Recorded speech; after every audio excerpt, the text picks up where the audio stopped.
We are sleeping soundly. Kid comes in, and then there you go. And we go back to sleep. Just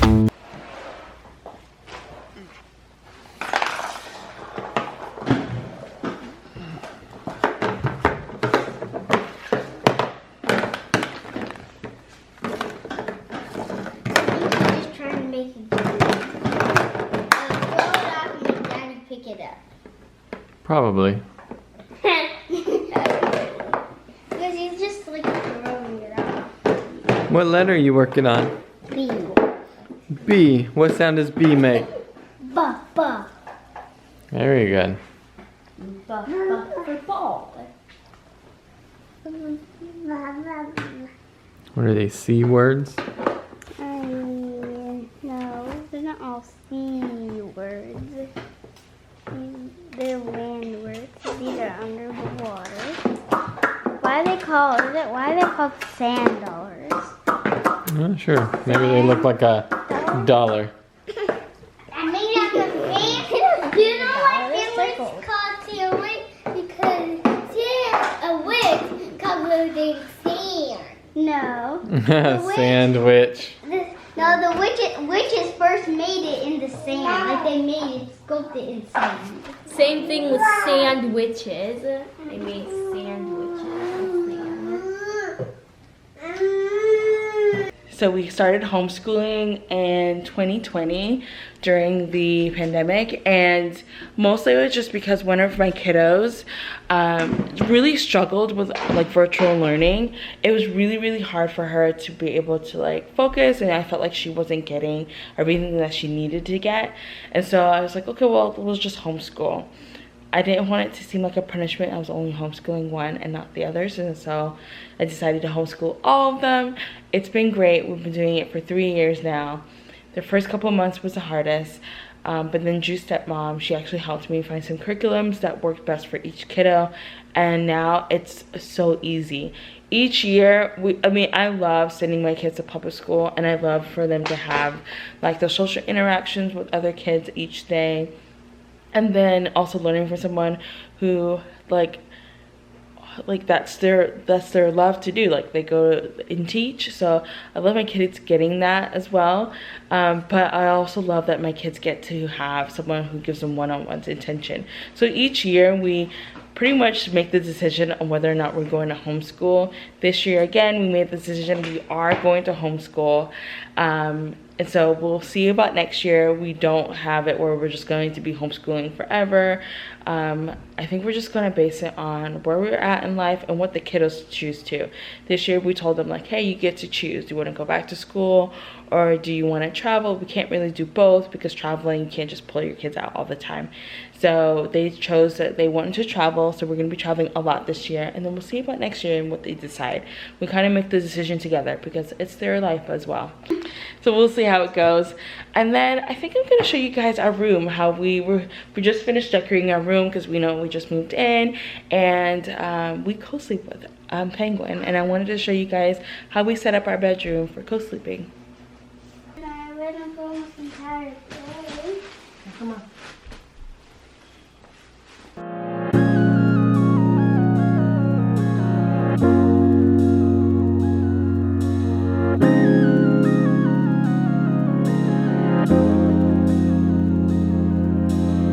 All right, let me see them.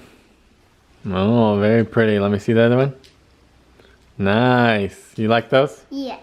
Okay, go finish your schoolwork. Actually do look cute on her. Mm-hmm.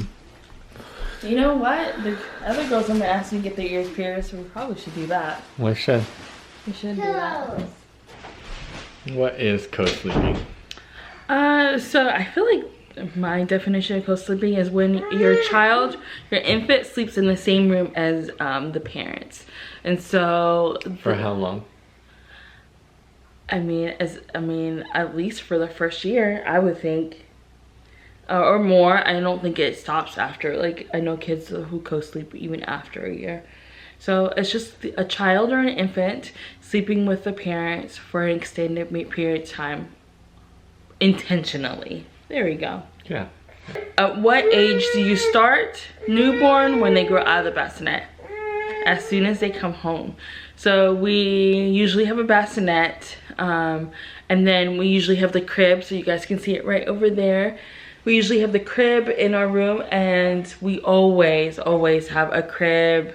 This is the first time we've got a mini crib, but we've always had a crib, a packet plate, or a bassinet in our room, and then that's how we've always co-slept, which is that in our room. And we do it intentionally as soon as when they come home, and we do it for about a year and a half, or whenever they start weaning. So whenever they wean, that's when I'll stop and have them sleep in their own room, or we have a transition period, and then usually hopefully about a month or two after that, and then they sleep in their own room with a sibling, most likely, or by themselves, whichever our room situation is, and they sleep by themselves. All right, let's see what other questions they have. We're reading these all from Instagram, so we'll probably read a couple more later on. Which kids do you co-sleep with? Why did you stop? It's all the kids. We've co-slept with all the kiddos. Like I said, up into about a year and a half. Already about 15 to 18 months. What age do they stop? So usually around like 18, maybe closer to 2, they definitely are sleeping in their own room by themselves. And then usually maybe on big events, like big changes in the family, like moving, or like when they get older and they start having nightmares and stuff like that, they can come in our room. But we usually have a sleeping bag in our room for them. Yeah, you can go ahead and show them. What you doing, Bobby? All right, so I'm gonna show you guys what it looks like, and then we are sleeping soundly. Kid comes in, and then there you go. I'm gonna go back to sleep. Yeah, depending on how bad. So like if a kid does not want to sleep in their room right now, which is Cal, she is intentionally coming into her room more and more. We will gradually have that sleeping bag slowly leave our room. So like right now it's next to our bed, and then we may leave it open, and then it'll be like at the foot of our bed, then closer to the door, and then not outside the door. And that's wherever that sleeping bag is where they sleep. And then we'll move the sleeping bag to their room. So that if, you know, we tell them you guys sleep in your sleeping bag, and they'll move from the bed to the floor, and then eventually they realize like, it's not in my room. This isn't comfortable.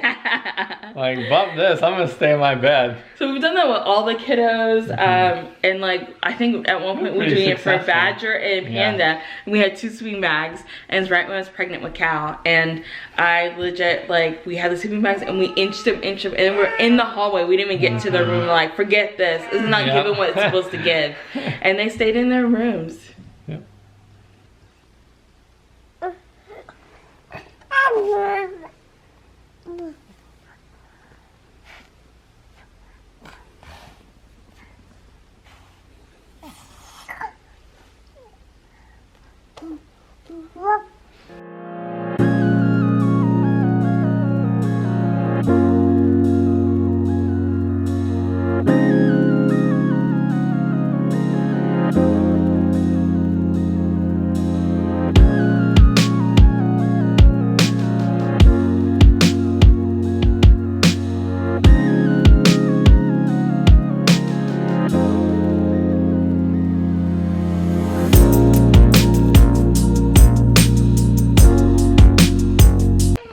So we haven't always had a bed this big, and I'm not sure I like it. Like, the issue is that you go on one side of the bed, but I'm like in the middle. When you're pregnant, she kicks me to one. Like when she's pregnant, she's like, "There's a baby in here. Like, don't harm it. Boom, get on the edge." So I'm used to like living life on the edge.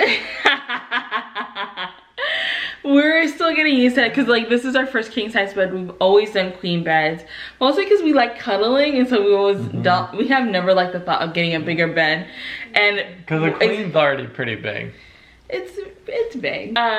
Yeah, I think our worst fears, which was like getting a king bed, which would essentially get us to be like on farthest parts. It's happening. We'll see how it goes. Couples that sleep in separate rooms, there's no reason. Just get a king size bed. Legit, you're good. how hard is it to wean the child into sleeping independently after? So like I told you guys, we usually co-sleep until about 15 to 18 months. And then Drue is actually the parent that sleep trains the kid. And we feel like sleep training the kid as they are older and can understand a little bit more. We've noticed that sleep training at closer to 2 than like at like 4 or 6 months is a lot smoother, and actually it's a lot less stressful on the baby, but also a baby who's like 2, the baby or the parent. We just noticed that it's less stressful, and like the baby is more like bonded, and like what did you say? Calm. I think that's like the best word to say. Sometimes, to be completely honest, it is more work, because if you think of, well, traditional sleep training, you let the baby like cry it out, is what you hear a lot, right? Yeah. And it's 3 or 4 days, they've cried it out, and then they're sleep trained. With our method that we do, I do end up checking on them a lot. So kind of like Gina's talking about, like yeah, you do. Kind of rationalizing it out and letting them know, like, hey, this is where we'll be sleeping, but I'll come back and check on you in 2 minutes. I'll come back and check on you in 4 minutes. I'll come back in 8, 16, half an hour. I'll come check on you in a little bit. And usually when you've gone through it a little bit and you go back and check on them, they're asleep. And you can talk to them the next morning, like, how did you sleep? Like, Daddy checked on you and you were fast asleep. You did? You checked on me? Kind of thing. And that's nice, because like, I don't know, thank you. The whole idea is like as a parent, I chose to be a parent, so that I'm not going to like try to have this child work around my schedule. I try to work around the child's schedule, and so I try to make it where they feel as comforted and as attached and secure as they can be. Are there any benefits to the parents? I could just tell you right now, I definitely get more sleep.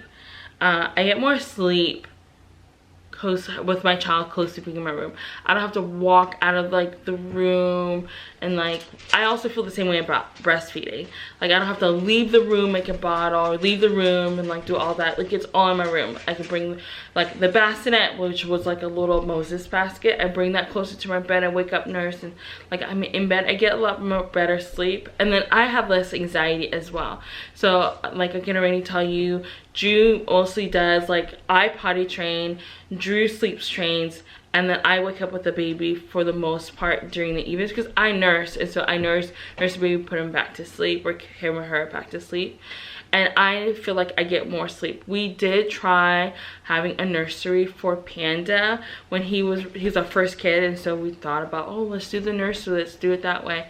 It did not work. I was tired all the time. I had to get up. Like the whole process of getting up just makes you more exhausted. And so I noticed I get way more sleep this way, and it's way better. When did you start co-sleeping, and did it help with the longer stretches? So I already answered the first part, but I answered the second part with the longer stretches. So I feel like, because like there's so much like info around, like people are like talking about, oh, like my baby sleeps longer. I truly believe babies that sleep longer is based on that child. Some children like to sleep a lot more than other children. Panda loved to sleep. Would go to sleep around 6:30 or 7 p.m. would sleep until midnight, and then wake up just to nurse, and he would nurse on both sides, so get really full, and then go back to sleep, and would wake up at 5, and then wake up again at 8. And like that's how much he slept. So as long as I nursed him, like he was going to sleep. He was going to sleep for a long stretch of time. Badger was a whole different story. I did the same exact thing, and she did not like sleep as much. So she'd wake up a lot more. She was more like 2 to 3 hours. She would nurse and go to sleep for every 2 to 3 hours, and she did that until she was about 11 months or about 12 months. And then now she's a way better sleeper. And Penguin, in the beginning, he was a horrible sleeper. He woke up like every hour or every hour and 30 minutes. And now I'm getting way longer stretches. Penguin sleeps from 7:30 p.m. till midnight, wakes up, and then after midnight he wakes up about every 3 hours just to nurse. And so like he's getting that big stretch from 7 to midnight and then every 3 hours after that. I think it really just depends on the child. So like the people who like basically like put their kids in a routine, your kid gets used to that routine, but like also I don't want to like not give my kid extra feedings if they need it. Each kid is different. So like I said, I had a kid who sleeps really well, and then I've had a couple kids who just slept okay, and then some that slept horribly, like Badger. And so like I said, I think it just depends on the child, and you never should look at a child it's like, oh man, like this mom's saying that this kid sleeps great, what's wrong with my kid? Nothing's wrong with your kid is just different. Maybe needs more extra feedings, needs more cuddles. Like I think that's what it is.